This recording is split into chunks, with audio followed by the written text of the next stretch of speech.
Alright, we're about to shoot another video and we're gonna be hearing some stories. I wonder if at some point in their lives, they really felt that they were ready to lead. What kind of trainings and how much training do we need to start leading? Is there a certain level of maturity? Let's find out what it really means to equip and be equipped.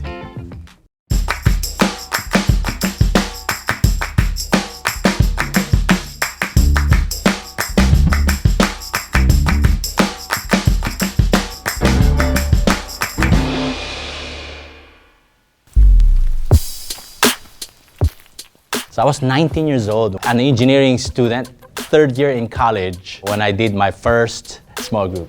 There was an American missionary by the name of Greg Dickow with Tom Bouvier. They would lead this Bible study. Greg looked at me and says, "Ferdy, why don't you get ready for next week? You lead this group next week." Okay. Any suggestion? Anything? Faith. When we met, I wrote the song that I've composed. I opened it, and then I sang it. I sang at the end of my faith presentation. At the end of the small group, Greg sat down with me on the side, correcting my theology. It inspired me to dig deeper to the scriptures and read some of the books. I still vividly remember up to today, 35 years later, how these guys trusted me. I was able to carry that with me. When I talk to somebody who's new in ministry or somebody I'm helping spiritually, there's that disposition as well to believe in them, and I don't think twice if I needed to correct, because they know it's coming out of attitude of I believe in you, I'm rooting for you. Pastor Ferdy used to take me when I was still in college, in youth meetings, because he said, "Someday you're going to be teaching."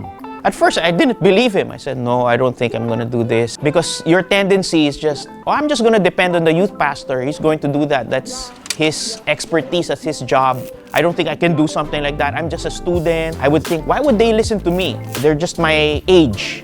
Until I was thrown into a position to do it. I really didn't believe it until I was already there. When he said, "Okay, I can't make it, why don't you do it?" When I led the group, I just did it a lot of zeal and a lot of passion, but not really a lot of knowledge. I wasn't really sure whether they listened to me or not. And as I helped out, that's when I had the passion for young people. I think the more I did it, the more passion and compassion I had. And then later on, you see them doing the same thing.